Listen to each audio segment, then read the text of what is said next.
Nunca olvidaré el momento en que encontré esos mensajes en el celular de Roberto. Te amo más que a nadie, Mariana. Pronto estaremos juntos, te lo prometo. Mariana, mi propia hermana, la niña a quien crié desde que tenía 8 años cuando nuestra madre murió. La traición apenas comenzaba, y no tenía idea de hasta dónde llegaría para destruirme. Historias como esta podrían pasarte a ti. Suscríbete y escucha lo que aprendí. Nunca olvidaré el momento en que encontré esos mensajes en el celular de Roberto. Te amo más que a nadie, Mariana. Pronto estaremos juntos, te lo prometo.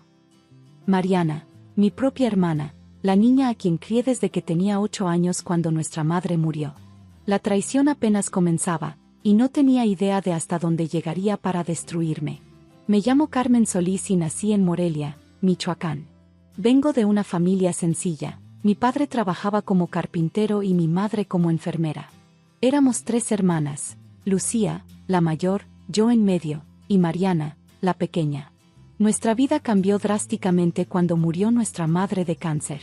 Yo tenía 17 años, Lucía 20, y Mariana solo 8.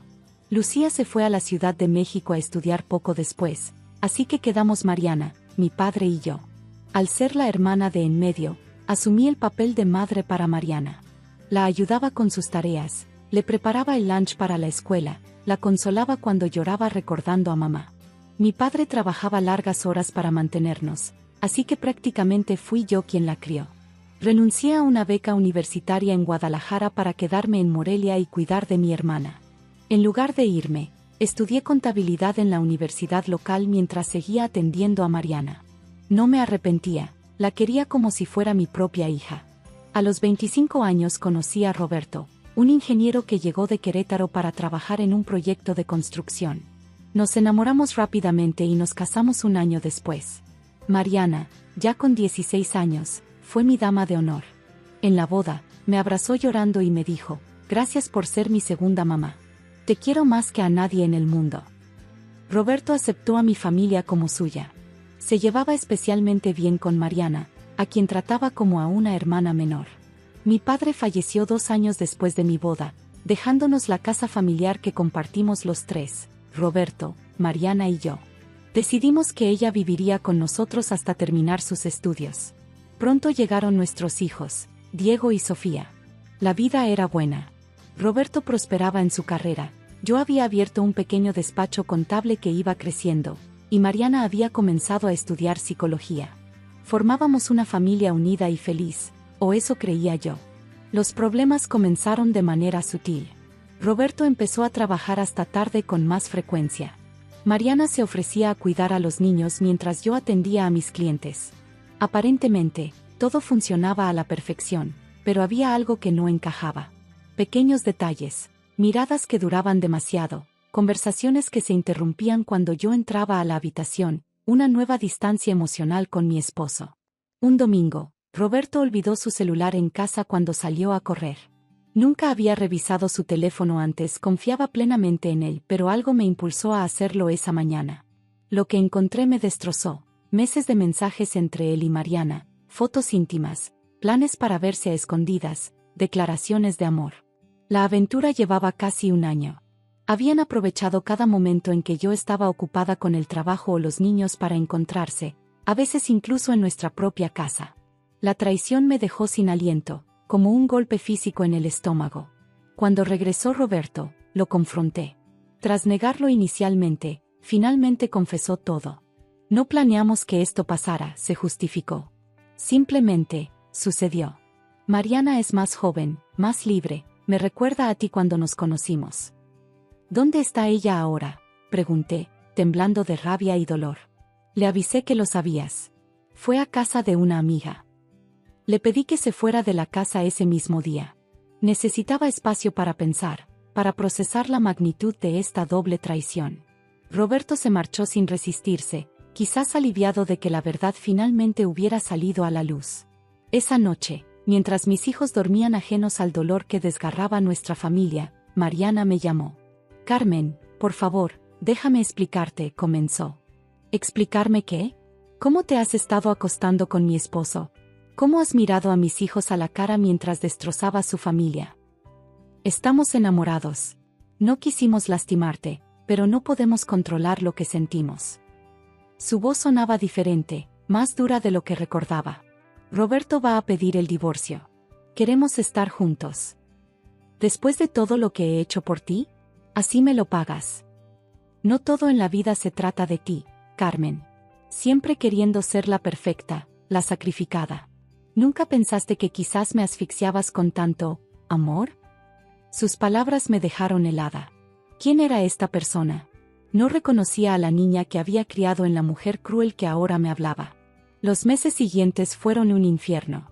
Roberto inició los trámites de divorcio, exigiendo la mitad de todo, incluida la casa que había heredado de mi padre. Mariana se mudó con él a un departamento, abandonando sus estudios de psicología. Los veía ocasionalmente cuando Roberto venía a visitar a los niños, siempre esperándolo en el auto, como si no tuviera la valentía de mirarme a la cara. Pensé que nada podría ser peor que esta traición, pero estaba equivocada. La verdadera pesadilla comenzó cuando Roberto solicitó la custodia total de Diego y Sofía.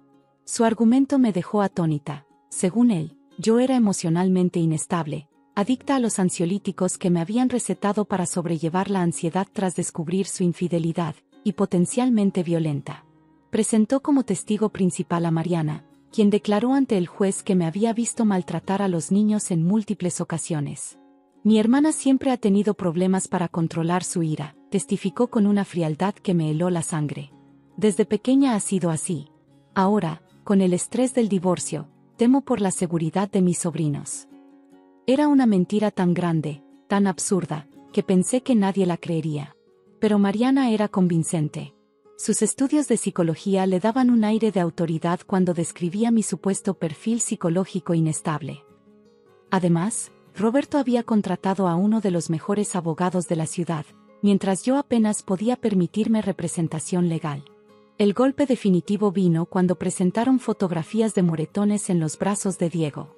Mi hijo, de apenas 7 años, había sido manipulado para decir que yo se los había causado, cuando en realidad se los había hecho jugando fútbol en la escuela. Su maestra podía confirmarlo, pero nadie se molestó en verificar esta versión. Estaba a punto de perder a mis hijos por una red de mentiras tejidas por las dos personas en quienes más había confiado. La desesperación me consumía. No dormía, apenas comía, y efectivamente, dependía cada vez más de los ansiolíticos, lo que solo parecía confirmar las acusaciones en mi contra. Cuando todo parecía perdido, encontré ayuda en el lugar más inesperado. Lucía, mi hermana mayor, con quien apenas había mantenido contacto a lo largo de los años. Al enterarse de la situación, Lucía vino inmediatamente desde la Ciudad de México. Siendo abogada, tomó control de mi defensa legal y comenzó a desmontar metódicamente las mentiras de Roberto y Mariana. Consiguió declaraciones de los maestros de mis hijos que confirmaban que nunca habían visto señales de abuso. Presentó testimonios de vecinos y amigos sobre mi carácter y dedicación como madre. Lo más importante, logró que un psicólogo infantil independiente evaluara a Diego y Sofía, quien concluyó que los niños habían sido claramente influenciados para hacer declaraciones falsas contra mí. Mariana siempre fue manipuladora, me dijo Lucía mientras revisábamos documentos una noche. ¿Recuerdas cómo conseguía que mamá le comprara dulces cuando le habían prohibido el azúcar? ¿O cómo lograba que papá la dejara salir cuando estaba castigada? Era solo una niña traviesa, la defendí por instinto. No, Carmen. Siempre fuiste demasiado ciega con ella. Mariana sabía exactamente lo que hacía, incluso de pequeña. Por eso me fui a estudiar lejos. No soportaba verla manipularte así. Tal vez Lucía tenía razón. Quizás, en mi afán de ser una buena madre sustituta, había ignorado señales que siempre estuvieron ahí. El caso dio un giro inesperado cuando Lucía descubrió algo que ni Roberto ni Mariana habían anticipado. Habían estado desviando dinero de mi despacho contable. Como yo confiaba plenamente en ambos, Mariana tenía acceso a mis cuentas bancarias personales y Roberto a las de la empresa. Entre los dos, habían vaciado mis ahorros y endeudado mi negocio con préstamos fraudulentos a mi nombre. Con esta nueva evidencia, el juez comenzó a ver el caso bajo una luz completamente diferente. Ya no era yo la inestable, eran ellos quienes habían orquestado un plan para destruirme financiera y emocionalmente, con el objetivo de quedarse con mis hijos y mi dinero. La batalla legal duró casi un año. Fue agotadora emocional y financieramente, pero finalmente, la verdad prevaleció.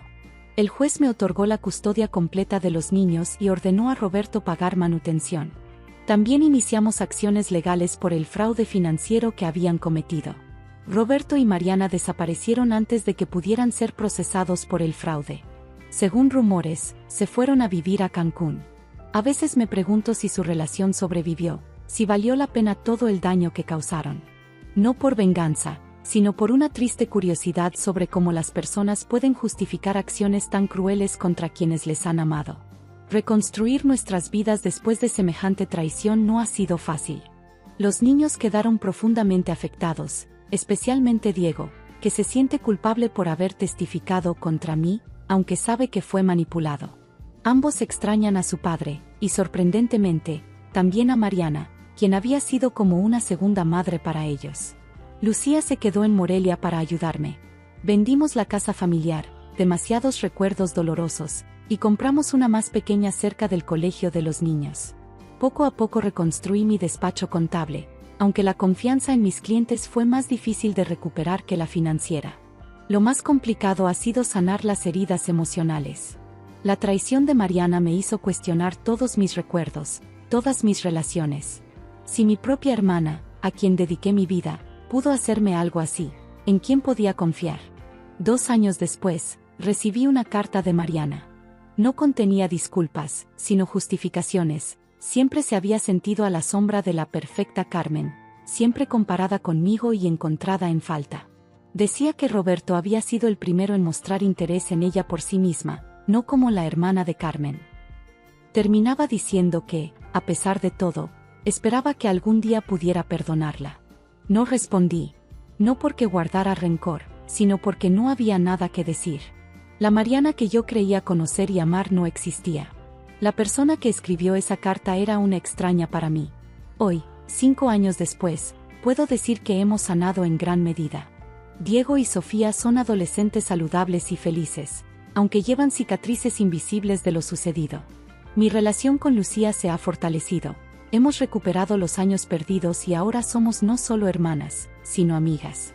En cuanto a perdonar a Mariana y Roberto, es complicado. No vivo consumida por el odio o el resentimiento. Eso sería darles demasiado poder sobre mi vida. Pero tampoco puedo pretender que el daño no existió. He aprendido a vivir con esta dualidad, reconocer el dolor causado mientras me niego a que defina mi futuro. La lección más dura que aprendí es que a veces, las personas que más amamos son capaces de las peores traiciones. No porque el amor sea débil, sino porque algunas personas son incapaces de valorarlo. Durante años me culpé, preguntándome qué hice mal, como no vi las señales. Ahora entiendo que la traición dice más de quien traiciona que de quien es traicionado. También aprendí que la familia no se define solo por la sangre. Lucía, con quien apenas había convivido durante años, resultó ser mi mayor apoyo. Mis vecinos, amigos y hasta clientes formaron una red de solidaridad cuando más lo necesitaba. Redefiní lo que significa familia, y encontré que es más amplia y más fuerte de lo que imaginaba. Si hay algo que quisiera compartir con quienes han vivido una traición similar es esto: sobrevivirás. Parece imposible cuando estás en el abismo, cuando el dolor es tan agudo que apenas puedes respirar. Pero un día, te despertarás y el dolor habrá disminuido un poco. Y luego otro poco más. Nunca desaparece completamente, las cicatrices permanecen, pero aprendes a vivir con ellas, incluso a encontrar belleza en tu propia capacidad de supervivencia. Y en cuanto a Mariana, a veces, cuando miro fotos antiguas, todavía veo a esa niña de 8 años a quien prometí proteger. Me pregunto dónde nos perdimos, en qué momento nuestros caminos se separaron tan drásticamente. No tengo respuestas, solo la certeza de que, a pesar de todo, sigo aquí, de pie, más fuerte que antes. ¿Y tú? ¿Has vivido alguna vez la traición de alguien cercano? ¿Cómo lograste superarla? ¿Crees que el perdón es necesario para sanar o hay heridas que simplemente aprendemos a llevar? Te leo en los comentarios.